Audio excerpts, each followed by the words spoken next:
சரிம்மா, உன் மாமியார் கறி வாய்க்கு வந்தபடி பேசுவா. அவ வாயில என்னால விட முடியாது. நான் கிளம்புறேன். ஏம்மா பாத்தியா, பாதியிலே விட்டுட்டு போற. ஊருப்பட்ட பாத்திரத்தை அள்ளி கொட்டி வச்சிருக்கேன் மாமியார். மொத்தத்தையும் நான் ஒரு ஆளா கழுவணும். இருந்து கழுவி கொடுத்துட்டு போவே.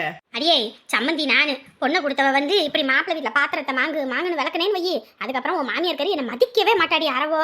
அதனால வேலை வெட்டிய பாரு, நான் வாரேன். பாத்தியாம்மா, இப்படி கழட்டி விட்டுட்டு போற பாத்தியா? அடியே, நான் நம்ம வீட்லயே வேலை வெட்டி பார்க்க மாட்டேன். அதுக்கு வேலைக்கு ஆள் வச்சிருக்கேன். இதுல நான் வந்து இங்கே வேலை செய்வேனா? அங்கேயே உன் அன்னிக்காரையும் அப்படி சமைப்பா, அப்படி வேலை வெட்டி பாப்பா. அதையே நான் 1000 குறை சொல்லுவேன். இதுல நான் வந்து இங்கே வேலை செஞ்சு உன் மாமியார் என்ன குறை சொல்றதுக்கா? அதெல்லாம் சரிப்பட்டு வராது. நீ வேலையை பாரு, நான் வாரேன். தூது வருமா, தூது வருமா, காற்றில் வருமா, கரைந்து விடுமா. ஏடி, மாப்பிள்ள வராரு. அப்படியே மாப்பிள்ள வண்டியில என்னை ஏத்தி விட்டுடி. ஆமா, நான் சொன்னோடனே உன் மாப்பிள்ளை ஏத்திட்டு தான் மறுவேலை பாப்பாரு. ஏடி, இங்க இருந்து நான் நடந்து வேற போகணும்டி. வரும்போது கார் எடுத்துட்டு வரலான்னு பார்த்தா உங்க அப்பா காரும் தரமாட்டேன்ட்டாரு.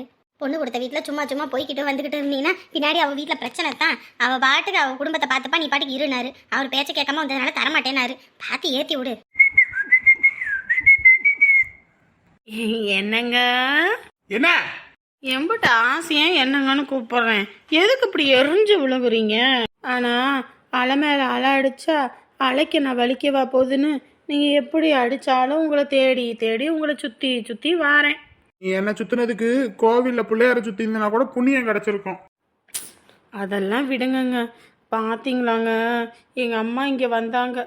உங்க அம்மா எம்பிட்டு கஷ்டப்படுத்தி பேசுறாங்கன்னு. எங்க அம்மா பாவம். எங்க அம்மா தான் பேசுன்னு தெரியல, அப்புறம் என்ன வெங்காயத்துக்கு உங்க ஆத்தா இங்க வருது? வராம வீட்டோட இருக்க வேண்டியதானே? மரியாதை தலைவாசல் மிதிக்க கூடாதுன்னு படிச்சதில்ல? சரிங்க, விடுங்க. புள்ளத்தாச்சி புள்ளன்னு கூட பார்க்காம. நாங்க தான் பார்க்கலன்னு தெரியுதுல்ல, அப்புறம் என்ன? ஐயோ, என் பிபியை வேற ஏத்துறது இந்த ஆளு வேற. ஏங்க, எங்க அம்மா வரும்போது கார் எடுத்துட்டு வரல. கார் எடுத்துட்டு வரலன்னா அதுக்கு நீங்க என்ன காரை கொடுத்தா விட முடியும்? ஐயோ, உங்களை நான் காரெல்லாம் கொடுக்க சொல்லல. எங்க அம்மாவை ஏத்தி பஸ் ஸ்டாண்ட்ல விட்டுறீங்களா? உங்க அம்மாவை ஏத்தி பஸ் ஸ்டாண்ட்ல விட முடியாது. எலுமிச்சம்பளமா ஏத்த சொல்றியா? ஏத்துறேன். ஏத்தி கொண்டு போய் அங்க விட முடியாது. என்னங்க, 1000 தான் இருந்தாலும் உங்க பொண்டாட்டி நானு. என்ன பெத்தவங்க அவங்க. அவங்களுக்கு கூட இப்படி பண்ண எப்படி? 1000 தான் இருந்தாலும் நான் உனக்கு புருஷன்னு சொல்ல மாட்டேன். நீ எனக்கு பொண்டாட்டின்னு சொல்லிக்கிட்டு தெரியறதுனால, சரியா? அதுக்கோசரம் உங்க அத்தால என் வண்டியில ஏத்த முடியாது. ரொம்ப தாங்க பண்றீங்க. ஒரு காலத்துல என்ன சுத்தி சுத்தி வந்ததா மறந்துருச்சோ? சுத்தி சுத்தி வந்தேங்க, வேலைய முடிச்சு போனேங்க, உன் வேலைய மட்டும் பார்த்துக்கோங்க. என்கிட்டத்தான் மோதுன்னா முகர அடிப்படணும். இதுக்கு மேல என்கிட்ட வார்த்தை இல்ல. அதையும் மீறி நான் ஏத்திக்கிட்டு போனும்னா லாரி வரும்போது தள்ளி விட்டு போவேன். இப்ப ஏத்தணுமா இல்ல ஏத்த கூடாத? ரெண்டுல ஒண்ணு நீயே சொல்லு. இந்த கன்றாவிக்கு நான் நடந்தே போயிருவேன். அம்மா, அம்மா, போதுமா? எங்க அம்மா வந்து எல்லாரும் அசிங்கப்படுத்தி அனுப்புறீங்க. நாளைக்கு உங்களுக்கு ஒரு புள்ள பிறக்கும். இன்னைக்கு எங்க அம்மாவை அசிங்கப்படுத்துறது, நாளைக்கு உங்க பிள்ளையும் நடக்கும்போது தான் உங்களுக்கு அந்த வலிய வேதனையும் தெரியும். அரிசி பாங்கிட்டு. இந்த ஆள் மனசு மாறுவான்னு நானும் இங்கே பாத்திரம் கழுவுறது, துணி துவைக்கிறதுன்னு வேலைக்காரியை விட மோசமா எல்லா வேலையும் பார்க்குறேன். ஆனா இந்த ஆளு என்ன புரிஞ்சுக்கவே மாட்டேங்கிறது. சரியான வெயிலடா. பங்குனி வெயில் பல்ல கட்டிக்கிட்டு அடிக்குது. எம்மா, வெளியே போயிட்டு வர்றதுக்குள்ள மனுஷனுக்கு போதும் போதும் ஆகுது. அப்பா, அம்மா எங்கப்பா? அம்மா, அம்மா. ஏண்டா, நாங்க தான் வெளியே போயிட்டு வரோம். எங்களுக்கு முகமெல்லாம் வாட்டமா கிடக்கு. உனக்கு என்னடா? வீட்டுக்குள்ள தானே இருந்த, முகமெல்லாம் வாட்டமா இருக்கு. என்னப்பா? அதெல்லாம் இருக்கட்டும். ஹாஸ்பிட்டல் என்ன சொன்னாங்கக்கா? என்னடா சொல்லுவாங்க, ஊசி போட்டுக்கிட்டு தான் இருக்காங்க, மாத்திரை மருந்து எழுதி கொடுத்துக்கிட்டு தான் இருக்காங்க. ஒன்றும் நடந்த பாடு இல்லை. சலிச்சு போகுதுடா எனக்கு. என்னம்மா, இருக்குன்னா இருக்குன்னு சொல்லட்டும், இல்லைன்னா இல்லைன்னு சொல்லட்டும். எதுக்கு இப்படி படுத்துறாங்க? என்ன பண்றதுனே தெரியலடா. நானும் அந்த கடவுளை தான் வேண்டிக்கிட்டு இருக்கேன். அவங்களும் முடிஞ்ச அளவுக்கு எல்லா ட்ரீட்மெண்ட்டை தான் கொடுக்குறாங்க. இவளும் நடக்கிறா, வைக்கிறா, எல்லாமே தான் பண்ணுறா. உட்கார வச்சு பொண்ணு போல தான் பார்க்குறோம். ஆனாலும் ஒன்றும் தெரியல. இனி கடவுள் விட்ட வழின்னு இருக்க வேண்டிதான். அக்காவுக்கும் ஒரு நல்லது நடக்கும்னு பார்த்தா நடக்கவே மாட்டேங்குதேம்மா. என்னமோ போட, அவன் வாங்கிட்டு வந்த வரமோ என்னமோ தெரியல. மாப்பிள்ளை வீட்லேயும் இப்போ உங்களுக்கு கவர்மெண்ட் உத்தியோகம் கிடைச்சிருச்சு, இனி வேற கல்யாணமாவது பண்ணுவோம், குழந்தை இல்லைனான்னு சொல்றாங்க. நம்ம தத்து எடுத்துக்கலாம்னு சொன்னா நம்ம வீட்டு ரத்தம் தான் வேணும், அடுத்த இதெல்லாம் எப்படி வளர்க்க முடியும்னு அதுக்கும் பேசுறாங்க. என்னதான் பண்றதுன்னே தெரியலடா எனக்கு. பைத்தியமே பிடிக்கிற மாதிரி இருக்கு இவளை நினைச்சா. அப்பா அம்மா எங்கப்பா? அம்மா காணோம். அம்மாலாம் இல்ல. அம்மா இல்லையா? ஏப்பா? என்னடா மறுபடியும் சண்டையை போட்டு போயிட்டாளா? கொஞ்ச நாள் உருப்படியே இருந்தா மறுபடியும் ஆரம்பிச்சிட்டாளா? இவளெல்லாம் ஒண்ணுமே பண்ண முடியாதுடா, சல்லையா கிடக்கு. மா அதெல்லாம் ஒன்றும் கிடையாது. நான் தான் அவளை கழுத்தை பிடிச்சி வெளியே தள்ளி விட்டேன். கழுத்தை பிடிச்சி வெளியே தள்ளினியா? என்னடா பண்ணிட்டு இருக்க? என்ன பழக்கம் இதெல்லாம்? ஒரு பொட்டை பிள்ளை, அது உன்னைய நம்பி கல்யாணம் பண்ணி கொடுத்த பிள்ளையே இப்படி கழுத்தை பிடிச்சி வெளியே தள்ளுறேன்னு சொல்ற? உங்க மாமா என்னை இந்த மாதிரி வெளியே பிடிச்சி தள்ளினா நீ கம்மன் இருப்பியா? சண்டைக்கு போக மாட்டேன். இப்போ கூட என்னை குழந்தை இல்லைன்னு அவங்க வெட்டி விடுறேன்னு சொல்லும்போது கூட எங்கள் அக்காவுக்கு எப்படியாவது குழந்தை பிறக்கணும், என்னை கோயில் குழந்தை ஆஸ்பத்திரி பண்ணி எல்லாம் கூட்டிக்கிட்டு சுற்றுறீங்க. அப்படி இருக்கும்போது அந்த பிள்ளை வீட்டுக்கு வாழ வந்த பிள்ளையே இப்படி துரத்துனா என்னடா அர்த்தம்? அக்கா நான் துரத்துனேன் தான், இல்லைன்னு சொல்லலை. ஆனால் எதுக்காக துரத்துனேன் தெரியுமா? இங்கே பாரு, நீ துரத்துனது தப்பு தான். இருந்தாலும் நம்ம வீட்டுக்கு வந்த பிள்ளையே துரத்துனது நீ தப்பு தான். ஆமாக்கா தப்பு தான், இல்லைன்னு சொல்லலை. ஆனால் அவள் பண்ணின தப்பு என்ன தெரியுமா? உண்ட வீட்டுக்கே ரெண்டகம் பண்ணுற மாதிரி அவங்க அண்ணன் குடும்பத்துலேருந்து காசு ஆட்டையை போட்டுக்கிட்டு ஆத்தாலும் மாவில் என்னென்ன வேலை பார்த்துக்கிட்டு இருக்காங்க தெரியுமா? ஏற்கனவே அந்த குடும்பத்தில் 1008 பிரச்சனை. இதில் அவங்களே எம்புட்டோ கஷ்டப்பட்டுக்கிட்டு கவலைப்பட்டுக்கிட்டு 5-10 சேர்த்து வச்சுக்கிட்டு ஏதோ வீட்டு வாடகை கட்டுறதுக்காக வச்சுருந்த பணத்தெல்லாம் எடுத்து செலவு பண்ணிக்கிட்டு ஆத்தாலும் மாவளும் திருடிக்கிட்டு இந்த வேலையெல்லாம் பார்க்குறாங்க. இவங்களெல்லாம் நீ என்ன கம்முன்னு இருக்குன்னு சொல்றியா? பார்த்துக்கிட்டு என்னடா சொல்ற?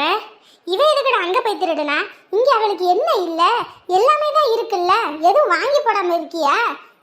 எல்லாமே இருக்கும்போது அவ எதுக்கு அங்க போய் திருடுனா? இந்த தடவை சண்டை போட்டுட்டு அங்கே போயிருந்தாலம்மா. அப்போ அவங்க அண்ணி ஏதோ சம்பள காசா ஏதோ 3000 ரூபா சேலக்கடியில் வச்சுருந்தாங்களாம். அதை எடுத்து அவங்க ஆத்தா திருடி கொடுக்க இவ சீட்டு பணம் கட்டுறதுக்குன்னு கொடுத்துருக்கா. இந்த வேலையை பார்த்துக்கிட்டு ஒன்றும் தெரியாதவங்க இருப்பாங்க. அவங்க அம்மா இன்னைக்கு வந்து காசு கொடு வந்து அவங்க கேட்குறாங்க வைக்கிறாங்கன்னு சொன்னோனையும் அந்த குடும்பத்துக்கெல்லாம் கொடுக்க முடியாது வைக்க முடியாதுன்னு திமிரா பேசுகிறா. திருட்டுத்தனமும் பண்ணிட்டு இவ்வளோ திமிரா பேசுகிறவங்கள வீட்டில் வச்சுக்கிட்டு இருக்க சொல்றியா? ஏற்கனவே அந்த குடும்பத்தில் 1000 கஷ்டத்தில் இருக்காங்க. அதெல்லாம் அவங்க எப்போ வெளியே வருவாங்கன்னு கூட தெரியல. ஐயோ ஆண்டவனே, அவ ஆத்தாக்காரியோட சேராதீங்க, சேர விடாதன்னு நான் சொன்னேனே, கேட்டியா? அம்மா நான் கூட நினச்சம்மா கொஞ்ச நாளாக வீட்டில் எல்லா வேலையும் இழுத்து போட்டு பார்க்க வைக்கணும், நல்ல பொறுப்போடு இருக்காளே, நான் கூட எப்படியோ உமா திருந்திட்டாப்புல இருக்குன்னு நினச்சேன். ஆனால் நீ சொன்னதுதாம்மா சரி. அவள் காரியவாதிம்மா, காரியவாதி. நடிச்சுக்கிட்டு திரியிறா. அதான் அடித்து பற்றி விட்டுட்டேன், போய் தொலைன்னு. இனிமேலாம் அவன் இந்த வீட்டுக்கே வேண்டாம்மா, வீட்டுக்கே வேண்டாம். ஏக்கா நான் துரத்துனது நீ தப்புன்னு சொன்னியே, இவ்வளோ பெரிய விஷயம் பண்ணவளை நீ எப்படி மடியில் வச்சு கொஞ்சுவியா? இன்னைக்கு அந்த வீட்டில் களவாணித்தனம் பண்ண மாதிரி தான் நாளைக்கு நம்ம வீட்டில் களவாணித்தனம் பண்ணுவா. இன்னும் என்னென்ன வேலை பண்ணுறதுக்கு காத்திருக்காங்க. ஆனால் ஆத்தாலும் மகளும் 2 பேரும் ஒரே மாதிரிமா. அந்த குடும்பத்தில் அந்த அக்கா எம்பிட்டு கஷ்டப்படுறாங்க. ஆனால் அந்த கஷ்டத்தை கூட புரிஞ்சுக்காம எப்படியெல்லாம் பாடப்படுத்தி எடுக்கிறாங்க தெரியுமா? அவங்க பையனுக்கும் மருமகளுக்கும் சண்டையை மூட்டி விடணும்னு அதுதான் துரத்தி விட்டேன். ஒரு கொஞ்ச நாளைக்கு அவள் அங்கே இருக்கட்டும், இனிமேல் அவள் வீட்டு பக்கம் கூட விடக்கூடாது. அப்படி பண்ணினாதான் அவளுக்கு அருமை என்னன்னு தெரியும். எப்பயும் இவ தானே இங்கேருந்து கோவிச்சுக்கிட்டு சண்டை போட்டு போவா. இந்த தடவை நானே அடித்து பற்றி விட்டுருக்கேன். அப்போ தானே ஒரு பிள்ளையோட கஷ்டம் என்னன்னு அவங்களுக்கு புரியும். மருமகளா அந்த அக்கா படுற வேதனையை அவங்க பிள்ளை வீட்டில் வாழை வெட்டியை இருக்கும்போது தான் புரியும். டேய் அதுக்குன்னு இந்த பொம்பளை பிள்ளை வேறடா. அக்கா நீ எதை பற்றியும் கவலைப்படாத. நீங்கள் வர வரைக்கும் தான் வெயிட் பண்ணிக்கிட்டு இருந்தேன். அன்புவும் இங்கே இருக்க வேண்டாம், அன்புவை கூட்டிகிட்டு போய் அங்கே தான் விட போகிறேன். என்னடா பேசிக்கிட்டு இருக்க? நம்ம வீட்டு வாரிசு, அவளுக்கு கூட விட்டா அப்புறம் அவங்க புத்தி தாண்ட நம்ம பிள்ளைக்கு வரும். அம்மா ஒரு நிமிஷம் புரிஞ்சுக்கோ, சொல்கிறத கேளு. இத்தனை நாள் அவன் மட்டும் பைய தூக்கிட்டு போனனால பிள்ளைய நம்ம பார்த்து போன்ற தைரியத்தில் இருந்தா, பிள்ளையும் சேர்த்து அனுப்பணும்னு வையி அந்த வீட்டில் வேலைக்கு போய் தான் சாப்பிடணுன்ற நிலமையில இருக்காங்க.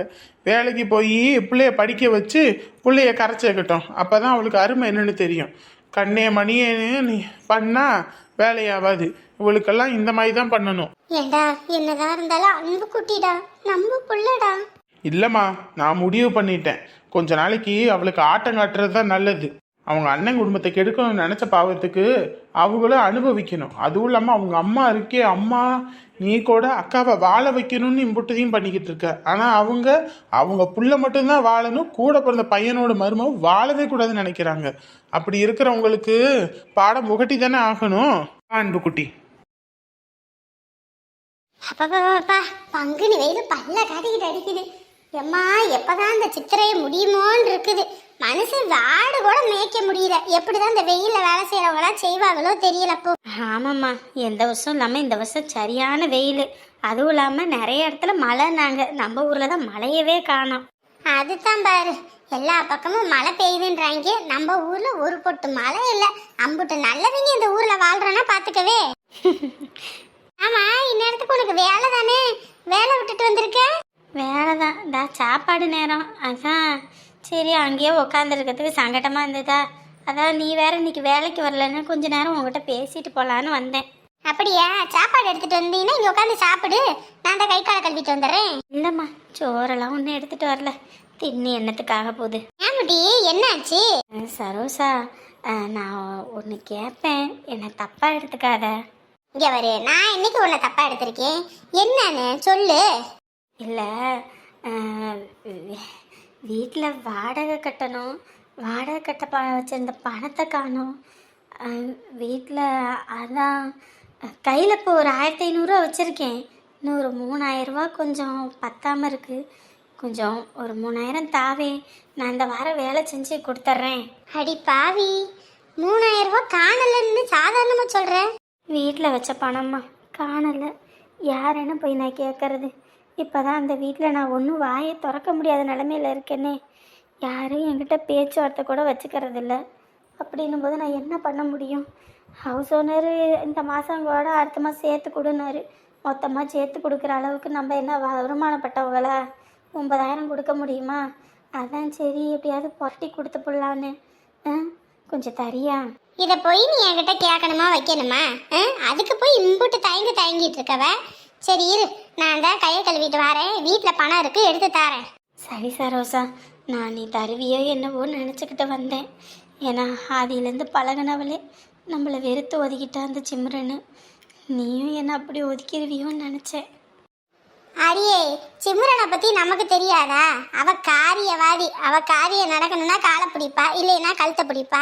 அவளை போய் நீ தான் நினச்சிக்கிட்டு இருக்க. விடு, பார்த்துக்கலாம். அவளும் கொஞ்சம் நல்லவ தான். என்ன பிள்ளைக்கு தான் பிடிச்ச மாதிரி கல்யாணம் பண்ணி வைக்க முடியலன்னு வருத்தம். அதனால இப்போ பிடிவாதம் பண்ணிக்கிட்டு திரிகிறா. அவளும் ஒரு நாள் அவளை புரிஞ்சுக்குவா. விடு, நான் பார்த்துக்கிறேன். பா, நான் தாரேன். வீட்டு செலவுக்கு சாமான் வாங்கலாம் காசு வச்சிருக்கியா என்ன? எதுக்குமே காசு இல்லைம்மா. நான் வேற வீட்டில் யாரையும் போய் கேட்கவும் முடியாது. பையன் நான் தாரேம்மா, நீ யார்ட்டையும் போய் கஷ்டப்படாதன்னா. ஆனால் நான் தான் மனசு கேட்கல. எதுக்கு பிள்ளைங்கக்கிட்ட காசு பணத்தை வாங்கிட்டு பின்னாடி அதுங்களை நம்ம கஷ்டப்படுத்தணும்? அதான் நான் எதுவும் கேட்கல. என்றைக்குமே பிள்ளைங்களுக்கு பெற்றவங்க கஷ்ட நஷ்டத்தை சொல்லி வளர்க்கணும். சொல்லாமல் வளர்த்தா இப்படித்தான். உன் பையன் தாரேன்னா வாங்கிக்கணும். இப்படியே தான் நீ அந்த பிள்ளைக்கு இது பண்ணி இப்போ அவன் உனக்கு டாட்டா கட்டிட்டு போனான். சரி விடு, அவன் நல்லா இருந்துட்டு போகிறான். நம்ம வாழ்க்கை தான் காலத்துக்கும் இப்படி கடனை வாங்கி உருட்டலும் பரட்டலும் கடைசியில் சரட்டையும் கையுமா இருக்கும். அவன் வாழ்க்கையும் அப்படி இருக்கக்கூடாதுல்ல. நல்லா இருந்துட்டு போட்டோம். ஏம்மா, நான் பாட்டுக்கு செவனேன்னு அந்த வீட்டில் இருந்தேன். உன் வாயை வச்சுக்கிட்டு அதை இதுன்னு இல்லாமல் எதையும் சொல்லி இப்போ பாரு, உன்னோட சேர்த்து என்னையும் கூட்டிகிட்டு வந்து இங்கே உட்கார வச்சுட்ட. நான் என்னமோ தப்பு பண்ண மாதிரி பேசிக்கிட்டு இருக்கேன். அப்போ நீ தப்பு பண்ணாம நானா தப்பு பண்ணேன்? இப்போ என் புருஷன் நீ வீட்டுக்குள்ளே சேர்க்க மாட்டான். ஏண்டி, உன் அண்ணி சம்பள காசை எடுத்து உன்ட்ட கொடுத்துட்டு இப்போ நான் காசை கொடுக்க முடியாமல் தவிச்சு தண்ணி குடிச்சிக்கிட்டு கிடக்கிறேன். இதில் நீ பேசுவ, இதுவும் பேசுவ, இதுக்கு மேலேயும் பேசுவ. உன் புருஷன் வீட்டில் என்னைக்கு நடக்கிற ஒன்று தானே, சண்டை போடுவான். அதுக்கப்புறம் வந்து நீ ஏன் போயிட்டா அவ விட்டுருவாரு. அந்த மாதிரி ஒரு 2 நாள் கழிச்சு போயிரு, உங்கள் அண்ணன் வீட்டில் இருக்கிற மாதிரி இருந்துட்டு. அப்புறம் என்ன? ஏம்மா, என்னைக்குமே அந்த ஆளுக்கு கோவமே வராது. ஆனால் இன்னைக்கு கோவம் வந்து என்னை கழுத்தை பிடிச்சி வெளியே தள்ளி இருக்கிறது. அப்படின்னும் போது அந்த ஆள் ஏதோ ஒரு முடிவோடு தான் இருக்காருமா. போச்சு போச்சு, என் வாழ்க்கை போச்சு. அடியே, உன் புருஷன் ஒரு தொட நெடுங்கிடி. அந்த ஆளுக்கு அப்பட்டு பெரிய தைரியமெல்லாம் கிடையாது. சரியா? நீ எதை பற்றியும் கவலைப்படாத. வா, பார்த்துக்குவா. 2 நாள் தான் உன் அண்ணன் வீட்டில் இருந்தீங்கன்னா போதும். அதுக்கப்புறமேட்டுக்கு அப்படியே ஒன்று தெரியாத மாதிரி வீட்டுக்குள்ளே போயிட்டோன்னா சேர்த்துக்க போகிறாங்க. இதுக்கு போய் இந்த கதறவ. அன்னைக்கு அண்ணன் நீ வீட்டு பக்கம் வரக்கூடாது வைக்கக்கூடாதுன்னு சொல்லி அனுப்புனுச்சு. ஏண்டி அதெல்லாம் சூடு சொரண உள்ளவங்களாம் யோசிக்கணும்டி. நம்ம 2 பேத்துக்கு தான் அந்த வெங்காயமே கிடையாது. அப்படி இருக்கும்போது எதுக்குடி பயப்படுற? எதுனாலும் பாத்துக்கலாம் வா. அவங்க அடிச்சு தோத்தினாலும் சரி என்ன வேணாலும் சரி நம்ம பாட்டுக்கு உள்ள உட்காந்துக்கிட்ட யார் நம்மள என்ன பண்ண போறா? வாடி போவான். சரி. யாரு நம்ம வீட்டுக்கு வர்றதுன்னு தெரியலையே. வா. யாருங்க? யார் நீங்க? என்ன வேணும்? நீங்க யாரு என்னன்னு தெரியலைங்க எனக்கு. நான் தனலட்சுமி. நீங்கள் அங்கே வாடகைக்கு விட்டுருக்கீங்கல்ல கோஸ்குறிச்சியில் வீடு, அந்த வீட்டில் தான் நான் இருக்கேன். ஓஹோ, இந்த இப்போ கூட கல்யாணம் ஆனிச்சு அந்த பிள்ளையா? சின்ன பிள்ளையில பார்த்தது. எப்பயும் வாடகை வாங்க நான் உங்க அம்மா தான் கொடுப்பாங்க, அதனால பார்த்து ஞாபகம் இல்லை. சரி சரி, வாங்க உள்ள வாங்க. இல்லைங்க, இருக்கட்டும். ஏமா, உன் அம்மா எவ்வளோ கஷ்டப்பட்டாளுன்னு உனக்கே தெரியாதா? உங்க அப்பா ஒன்றுமே வாங்கி போட மாட்டான். உங்க அம்மா அப்போ எப்போ 500 ரூபா நான் வாடகைக்கு விடும்போது உங்க அம்மா அந்த வீட்டுக்கு வந்த ஆளு. இத்தனை வருஷம் ஆகிப்போச்சு, இன்ன வரைக்கும் அந்த வீட்டை விட்டு எங்கிட்டும் போனதில்லை. அம்புட்டு கஷ்டத்துலேயும் கூட வாயை கட்டி வயிற்ற கட்டி பிள்ளைங்களுக்கு எல்லாம் சேர்க்கணும், வாடகை கட்டி விடணும்னு அம்புட்டு செஞ்ச மவராசி. அந்த அம்மாவுக்கு இப்படி துரோகம் பண்ணிட்டு போகலாமா? துரோகம் பண்ணிட்டு போகணும்னு நினைக்கலங்க. ஏதோ சந்தர்ப்பமோ சூழ்நிலையும் தான் அப்படி ஆயிடுச்சு. அப்பா அம்மா சம்மதத்தோட தான் கல்யாணம் பண்ணிக்கணும்னு ஆசைப்பட்டேன். அதுக்குள்ள என்னென்னமோ நடந்து போச்சு. சரி விடுங்க, இந்த காலத்துல நம்ம என்னத்தானே போய் சொல்றது? காலம் கெட்டு போயிருச்சு, ஒன்றும் பண்ண முடியாது. சரி, இப்போ எதுக்கு வந்திருக்கீங்க? வீட்டில் நீங்கள் வாடகை கேட்டுட்டு இருந்தீங்க, அத்தையால தர முடியல போல, அதான் வாடகை காசு கொடுத்துட்டு போலான்னு வந்தோம். வாடகை காசு கொடுத்துட்டு போலான்னு வந்தீங்களா? என்னப்பா பேசுறீங்க? உங்ககிட்ட இருந்து வாங்கினா அவங்க எங்ககிட்ட சண்டைக்கு வர மாட்டாங்களா? இல்லைங்க, நாங்கள் பண்ணின தப்பு தான், அவங்கள கஷ்டப்படுத்திருக்க கூடாது. நாங்கள் இந்த வாடகை கட்டுறதுனால மட்டும் நாங்கள் பண்ணின தப்புக்கு பிராயச்சித்தமாக இருக்காது. இருந்தாலும் எங்கள் மனசுக்கு கொஞ்சமாவது ஆறுதலாக இருக்கும். அவங்கள இப்படி ஒரு கஷ்டத்தில் விட்டுட்டு நாங்கள் மட்டும் சந்தோஷமாக வாழ்ந்துட முடியுமா? இப்போ இப்படி யோசிக்கிறீங்க, அதை பெற்றவங்க சம்மதத்தோடு பண்ணியிருக்கணும்னு கொஞ்சம் யோசிச்சிருந்தா இப்போ இந்த பிரச்சனையே வந்திருக்காதுல்லப்பா. எல்லாம் என்னோட தப்பு தாங்க, நான் தான் அவசரப்பட்டுட்டேன். என் வீட்டில் எங்கள் அம்மா எங்கள் மாமன் பொண்ணு தான் கல்யாணம் பண்ணணும்னு சொன்னாங்க. அவங்கள எப்படி நான் சமாதானப்படுத்தி சம்மதிக்க வைக்கிறதுன்னு தெரியல. சொன்னாலும் அவங்க புரிஞ்சுக்கிற நிலைமையிலே இல்லை. அதனால தான் நாங்கள் இப்படி ஒரு முடிவு எடுக்க வேண்டியதாக போச்சு. இல்லைன்னா இப்படி தப்பி தவறி கூட பெற்றவங்களை கஷ்டப்படுத்தணுன்ற முடிவு நாங்கள் எடுக்கவே இல்லை. சின்ன வயசுலேருந்தே நாங்கள் ஒருத்தர் விரும்பினாலும் எங்களோட சந்தோஷம் எல்லாமே பெற்றவங்களோட சந்தோஷமாக மட்டும்தான் இருந்துச்சு. அவங்களோட நிலைமையை நம்ம மாற்றணும், நம்மளும் ஒரு சொந்த வீடு கட்டணும், கஷ்டப்படக்கூடாதுன்னு 1000 கனவுகளோட தான் நாங்கள் இருந்தோம். கடைசியில் எல்லாமே நானே உடைச்சிட்டேன். புரியுதுப்பா, இந்த காலத்து பயலுங்க எல்லாருமே தான் வாழ்க்கை முக்கியம், தனக்குன்னு ஒரு பொண்டாட்டி வந்துட்டா பெற்றவங்க யாருமே முக்கியம் இல்லைன்னு நினைக்கிற காலத்தில் நீ அவங்க குடும்பத்தை யோசித்து அவங்க குடும்பத்தில் வாடகை கட்டாமல் கஷ்டப்படுறாங்கன்னு சொல்லி நீ கொண்டு வந்து கொடுக்குற பற்றியா? இதிலே தெரியுதியா உன் நல்ல மனசு. உன் நல்ல மனசுக்கு எல்லாம் நல்லபடியாக நடக்கும். நீங்கள் 2 பேரும் நல்லா வருவீங்க. உங்களை பார்த்து உங்கள் அப்பா அம்மாவே சந்தோஷப்பட்டு ஏற்றுக்குவாங்க. ரொம்ப நன்றிங்க ஐயா. இந்தாங்க வாடகை காசு. சரிம்மா, போயிட்டு வாங்க. இது தடவை நீங்கள் வீட்டில் போய் கேட்குற மாதிரி வேண்டாம். நீங்கள் உங்கள் நம்பர் கொடுங்க, நாங்களே 1ஆம் தேதி ஆயிடுச்சுன்னா வாடகை காசு போட்டு விட்டுடுறோம். சரிம்மா, நான் பார்த்துக்கிறேன். அரவிந்த், அவரோட நம்பர் வாங்கிக்கோ. சரி. ஏனி எடுத்துட்டு வரதுக்கு உங்களுக்கு இம்பிட்டு நேரம் ஆகுது? வெரசா வந்து ஏறுங்க. அட ஏங்கப்பா நீங்க வேற தூக்கிட்டு வரதுக்குள்ள போதும் ஆகுது. அங்கே இருக்கிறது அந்த செந்தில் மாதிரி இருக்குது. அன்னைக்கு வீட்டு வேலை இருக்குது, அதை முடிச்சு கொடுத்துருங்க அப்படின்னு சொன்னா. அப்படி நானும் சரி இந்த பிரச்சனையில் அதை கண்டுக்காம விட்டுட்டேன். அந்த தம்பியை கூப்பிட்டு வேலையை செஞ்சு கொடுத்துருவோன்னு சொல்லுவோம். செந்தில் அட வாங்கண்ணே, நல்லா இருக்கீங்களா? நல்லா இருக்கேயா. என்ன இந்த பக்கம்? அட வீட்டுல வேலை நடந்துகிட்டு இருக்குனே, அதுல வேற ஏணி வேணும்னு சொல்லிவிட்டாரு மேஸ்திரி. அதான் சரின்ட்டு வாங்கிட்டு போலான்னு வந்தோம். அக்கம் பக்கத்து வீட்டுக்காரங்கள்ட்ட கேட்டா ஒருத்தனும் தர மாட்டேங்கிறான். நம்ம வீட்டுல இருந்தா வந்து வம்படியே எடுத்துக்கிட்டு போறானுங்க. அதுவே நமக்கு ஒரு தேவைன்னா ஒருத்தனும் கொடுக்க மனசு வர மாட்டேங்குது. என்னையா பண்றது, எல்லா பக்கமும் அப்படிதான். என்ன வேலை? அதான் அன்னைக்கு உங்ககிட்டே சொன்னேன், வீடு பூச வேண்டிய வேலை இருக்குது, அதெல்லாம் கொஞ்சம் உடஞ்சு கிடக்கிறதுனாலன்னு. நீங்க தான் வந்து பூசியே தரமாட்டேன்ட்டீங்க. அதான் ஒரு மேஸ்திரியை வச்சு பூசலான்னு ஆள் வர வச்சு இதான் செஞ்சுக்கிட்டு இருக்கேன் வேலை. என்னது, மேஸ்திரி வந்து வேலை பார்க்குறாங்களா? என்னையா, என்கிட்ட தான் சொன்னீங்களா, நான் தான் முடிச்சு தரேன்னு சொன்னேன்ல. ஒரு வீட்டு விஷயமா ஆகிப்போச்சு, அதனால தான் ஒரு 2 நாள் எங்கிட்டும் போக முடியல, வர முடியல. இருந்தாலும் நான் முடிச்சு கொடுத்துருவேனே. இல்லைண்ணே, நீங்களும் வர மாதிரி தெரியல, ஃபோன் பண்ணாலும் நீங்கள் எடுக்கலை. அப்புறம் நானும் என்ன பண்ணுறது? வீட்டில் வர திட்டிக்கிட்டே இருக்காங்க, இப்படியெல்லாம் உடஞ்ச வீடை போடக்கூடாது, வீட்டுக்கு கஷ்டம் வரும், காசு தங்காது, அப்படி இப்படின்னு வீட்டில் ஒரே புலம்பல். எனக்கு என்ன பண்ணுறதுனே தெரியல. அதான் சரி கிடைச்ச வரைக்கும் லாபம்னு சொல்லி ஒரு மேஸ்திரியை வச்சு செஞ்சுக்கிட்டு இருக்கேன். ஓ சரிப்பா. நம்ம ஊர் மேஸ்திரியா இல்லை வேற ஊரா? வெளியூர்லாம் இல்லை, நம்ம ஊர் தான். உங்களுக்கு தெரிஞ்சவர் தான். எனக்கு தெரிஞ்சவரா? யாருப்பா? நம்ம வர்கீஸ். வர்கீஸா? என்னப்பா சொல்ற? ஆமாண்ணே, அவரு தான் ஒரு 2 ஆளை கூட்டிகிட்டு வந்துட்டு இருந்தா, இவரும் அவரோட வந்தவர் தான். 2 ஆளை கூட்டிகிட்டு வந்து வேலை வெட்டி பார்த்துக்கிட்டு இருக்காரு. வர்க்கீஸ் இந்த வேலை பார்க்குறானா? என்கிட்ட ஒரு வார்த்தை கூட சொல்லலை. வேலைக்கு வாடான்னு சொன்னதுக்கு எனக்கு உடம்பு சரியில்லை, காய்ச்சல், 2 நாள் ஆகும் நான் வரத்துக்குன்னு சொன்னான். ஆனால் இந்த வேலை பார்த்துக்கிட்டு இருக்கானா இவன்? அட பாவி, கூடவே இருந்துக்கிட்டு இந்த வேலை பார்த்துருக்கானே. என்ன உங்களுக்கு தெரியாதா? அது தெரியும்பா, தெரியும். வர்கீஸ் சொன்னா, நான் மறந்துட்டேன். சரி, வேலை நடக்கட்டும், வேலை நடக்கட்டும். நீங்க கூட ஒரு 5000 பக்கம் ஆகும்னு சொன்னீங்க, பூச்சிக்கூலி எல்லாருமே கூலி சேர்த்து. அவர் எனக்கு 2000த்துல முடிச்சு தரேன்னு சொல்லிட்டாரு. அதனால தான் போட்டாச்சு. எதுவும் தப்பா எடுத்துக்காதீங்க. அடுத்தது வேலை இருந்தால் உங்களை கண்டிப்பாக கூப்பிட்றேன். ஓஹோ, கூட இருந்தவனுங்கெல்லாம் இப்போ அவன் கரண்டி பிடிக்க ஆரம்பிச்சிட்டானுங்களா? கரண்டி பிடிக்கிறவங்களாம் மேஸ்திரி ஆயிட்டானுங்க. நான் காலையில் ஃபோன் பண்ணி வேலை இருக்குது என்ன கேட்டு பார்ப்போம் வாடானத்துக்கு அப்படி சொன்னான். கொஞ்சம் யானைக்கு அடிசருக்குன்னா ஊருக்கே கொண்டாட்டமாக தான் இருக்கும் போல இருக்குது. அண்ணே வந்து வண்டியில் ஏறுங்க.